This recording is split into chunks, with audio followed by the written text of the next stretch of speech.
Someone has taken their love of requels one step too far. Ghostface is back, this time stalking a new quarry of self-aware slasher-savvy youngsters, all of whom share a bloodline to the past. Oh, and Dewey, Gale, and Sydney are back too. When I heard that a new Scream movie was in development after a long and much-needed break following Scream 4, I was skeptical. When I heard that the Radio Silence crew, the folks behind one of my favorite movies of 2019, Ready or Not, were behind the new Scream, I was intrigued. When I saw the trailer, I said, let's do this. I reviewed Scream 2022 when it first debuted in theaters. I'll post a link to that review right here. I liked the movie a lot and gave it a glowing review. I was sure to add the film to my collection once it became available to own on physical media. But I have to admit, I was concerned about how it would hold up upon repeat viewings. Scream 2022 to me is kinda like fan fiction. In fact, one of the characters in the film says just that. It's pretty darn good fan fiction, but it's clear Tyler Gillett, Matt Bettinelli-Olpin, and the rest of the Radio Silence collective are big Scream fans, tying so much of this film back to the original and planting all these amusing Easter eggs throughout. But herein lies my biggest issues with the film, most of which I addressed in my first review.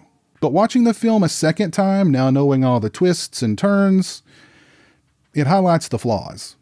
I think they stick a little too close to the formula and the rules that were established in the first Scream, which makes things here feel too familiar and at times predictable. It also makes the identity of the killer, or at least one of the killers, pretty obvious. Copying scenes directly from the original Scream and staging the final act back in Stu's house and having it play out pretty much exactly the same way that it did during the first film only serves to remind you of how much better that Scream was than this Scream.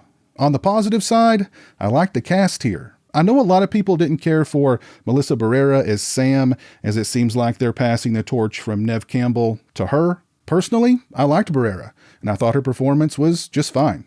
Jenna Ortega is awesome. With this film and now X under her belt, as well as several other genre titles, she's establishing herself as a new horror queen.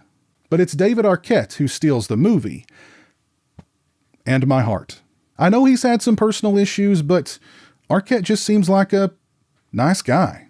He's a solid actor, and it was good seeing him play Dewey again. The bloodshed is on point, the kills are well orchestrated, and one in particular, actually a double slashing, is nicely suspenseful. Scream 2022 doesn't reinvent or shake up the subgenre the way the original Scream did, but it's still a well-made and fun slasher. I know a sixth Scream movie is already in development with the Radio Silence crew back at the helm. I just hope they don't stick so close to the formula again this time, and as for rules, I say bend them or break them entirely. After all, rules are meant to be broken. As for the picture quality and the sound quality on this 4K UHD release, the 4K presentation provides a nice level of detail, particularly when it comes to characters' faces, and the overall image quality is crystal clear. There's also a nice level of depth when it comes to the backgrounds. You can really see the little things like black clothing strategically placed in the background behind characters that's supposed to look kind of like Ghostface cloak. I can't say that this presentation provided any moments that necessarily popped though, and I think that may have something to do with just how the film was shot. It's a dark movie, and the overall color palette is kinda muted. As for the sound quality, Scream 2022 sounded really good through my soundbar. The audio sounded full-bodied and at times quite thunderous. I'd give both the picture quality and the sound quality on this release a solid 4 out of 5. As far as extras are concerned, first up we have In the Shadow of the Master. It's 7 minutes and 22 seconds in length. It includes interviews with Kevin Williamson, Neve Campbell, David Arquette, Matt Bettinelli-Olpin, Jack Quaid, Tyler Gillett, Courtney Cox, and more. They discuss the impact of the original Scream and Wes Craven's legacy. Those who worked with Wes share fond memories of the late horror master, and more. Next, we have Bloodlines. It's 8 minutes and 33 seconds in length. It includes interviews with Tyler Gillett, James Vanderbilt, Jenna Ortega, Neve Campbell, Courtney Cox, David Arquette, Jack Quaid, Melissa Barrera, Mikey Madison, Kevin Williamson, and more. They discuss the Ghostface mask and costume, how the characters in this film are connected to legacy characters, the Easter eggs planted throughout, and more.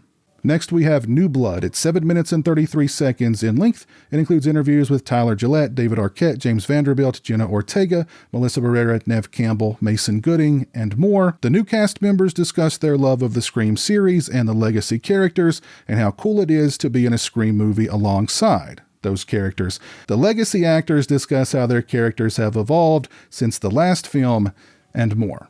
We get 2 minutes and 57 seconds of deleted scenes, the Scream 1996 trailer, and we get an audio commentary with James Vanderbilt, Guy Busick, Tyler Gillett, Matt Bettinelli-Olpin, and Chad Villella. This is a killer release for Scream 2022. If you are a fan of this film, then this release should be in your collection. If you haven't seen Scream 2022, I recommend it, and I can think of no better way of seeing the film for the first time than in 4K. Let me know your thoughts on Scream 2022 down in the comments section below. If you like this video, please leave it a thumbs up and share it on social media. If you're not following me on social media, those links are in the description. As always, thanks so much for watching. I really appreciate it. Take care, and until next time, peace. Oh, by the way, and all that wind that you probably heard howling in the background, that was real. That wasn't added to up the atmosphere here or anything. It's really freaking windy outside. Thank you to all my patrons and channel members. I appreciate your generosity and support of my channel. Become a patron today and have a say in what content appears on my channel. Join me for monthly live streams and much more. Become a channel member today and get access to exclusive badges and emotes to use when I stream. Both those links are in the description.